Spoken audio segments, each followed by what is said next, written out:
Ant-Man and wasp क्वांटमania के and में Kang the conqueror की डेथ हो जाती है और इसी वजह से उसके 3 नए वेरिएंट्स आते हैं मिड क्रेडिट सीन में, जो उसकी डेथ को डिस्कस करते हैं और एमसीयू के आगे के फ्यूचर को टीज करते हैं। और इसी के साथ पोस्ट क्रेडिट सीन में कैंग का एक और नया वेरिएंट इंट्रोड्यूस किया जाता है और लोकी सीजन 2 को टीज किया जाता है। आज की इस वीडियो में हम इन दोनों एंड क्रेडिट सीन्स को डिस्कस करने वाले हैं, तो बिना किसी देरी के चलिए शुरू करते हैं। आगे बढ़ने से पहले अगर आपने हमारे चैनल को सब्सक्राइब नहीं किया तो जल्दी से कर दीजिए। बात करें मिड क्रेडिट सीन की तो हमें 3 कैंग के नए वेरिएंट्स दिखाए जाते हैं जो कैंग द कॉन्करर के डेथ के बारे में बात कर रहे होते हैं। तो आइए जानते हैं कि ये 3 वेरिएंट्स है कौन। पहले वेरिएंट की बात करें तो वो है रामाटट और दूसरा है इमॉर्टस कैंग, और ये दोनों ही हमें अपने कॉमिक एक्यूरेट सूट में दिख रहे हैं। तीसरे वेरिएंट की बात करें तो स्कारलेट सेंचुरियन हो सकता है। तो सबसे पहले बात करते हैं रामाटट। तो रामाटट एक इजिप्शियन फेरो है और वो फैंटास्टिक फोर का मेन विलन भी है। जब फैंटास्टिक फोर टाइम ट्रैवल करके पास्ट में जाती है तो उन्हें रामाटट दिखता है और वो उसे हराते भी है। हमें पता है कि कैंग टाइम ट्रैवलर है और वो टाइम में कहीं भी आता जाता रहता है। तो ये वेरिएंट इजिप्ट में जाता है, वो भी टाइम लाइन में बहुत पीछे, और वहाँ पर जाकर अपने फ्यूचरिस्टिक टेक्नोलॉजी का यूज करके वो वहाँ पर राज करता है। दूसरे वेरिएंट की बात करें तो वो है इमॉर्टस कैंग, जो कि सारे कैंग्स में सबसे वाइज माना जाता है क्योंकि उसने कई सारी टाइमलाइंस में अपने लव्ड वंस को खोते हुए देखा है। वो अपने लव्ड वंस को बार बार मरते हुए देख के थक चुका था, इसलिए वो वाइज हो चुका था। कॉमिक बुक में इमॉर्टस का ये काम है कि वो टाइम ट्रैवलर से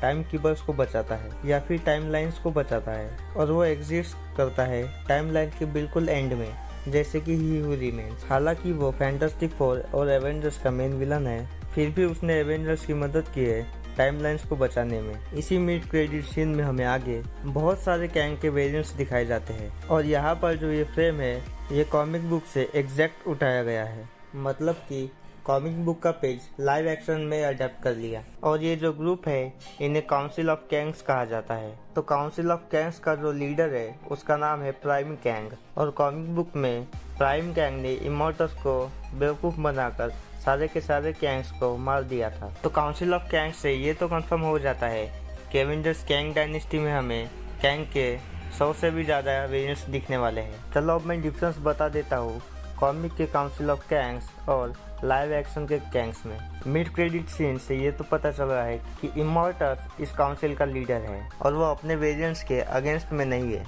वो सब साथ में ही लड़ रहे हैं। मगर कॉमिक्स में ये सब लोग एक टीम में नहीं है, ये सब लोग एक दूसरे के अगेंस्ट थे, इसीलिए प्राइम कैंग ने इन सबको एलिमिनेट करवा दिया था।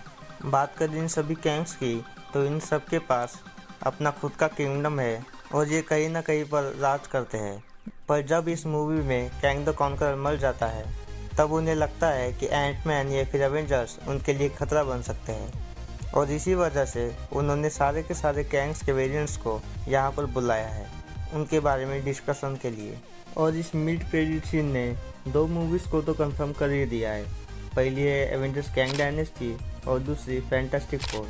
अब बात करते हैं सबसे कमाल की चीज़ यानी कि पोस्ट क्रेडिट सीन के बारे में, जो कि लास्ट में आता है और वहाँ पे हमें लोकी दिखाया जाता है। और इसमें कैंग का एक नया ही वेरिएंट होता है जिसका नाम है विक्टर टाइमली, और विक्टर टाइमली का जैसा नाम है टाइमली, तो वो टाइम पर ही अपनी स्पीच दे रहा होता है, वो भी अर्ली 1900s में। विक्टर टाइमली एक इन्वेंटर है जो कि टाइम में पास्ट में आता है, एक टाउन बनाता है और उसे अपना ही नाम देता है, और वो वहाँ पर अपनी फ्यूचर टेक्नोलॉजी का इस्तेमाल करता है जिससे कि वो फ्यूचर में कॉन्कर कर सके, और ये करने के लिए वो बहुत बड़ा प्लान बनाता है। और यहाँ पर इस सीन में हम लोकी और मोबियस को भी देख सकते हैं। अब लोकी तो विक्टर टाइमली को जल्दी पहचान जाता है कि ये कैंग का ही एक वेरिएंट है, पर मोबियस नहीं पहचान पाता क्योंकि उसने नहीं देखा है। लोकी की सीजन 2 में हमें ये दिखाया जाएगा कि लोकी टीवी के साथ काम कर रहा है और वो कैंग के नए वेरिएंट्स को ढूंढ रहे हैं। अब सवाल तो ये आता है कि एंटमैन एंड वास्प क्वांटमania के एंड में जो कैंग मरा था वो सच में मरा है या फिर जिंदा है, क्योंकि एंटमैन अपने आप से ही डिस्कस कर रहा होता है कि उसने उसे मारा या नहीं, या फिर उसने उसे सिर्फ हराया है। कैंग की बात करें तो वो क्वांटम रेल में और भी छोटा हो चुका है, हो सकता है कि वो किसी और यूनिवर्स में चला गया हो।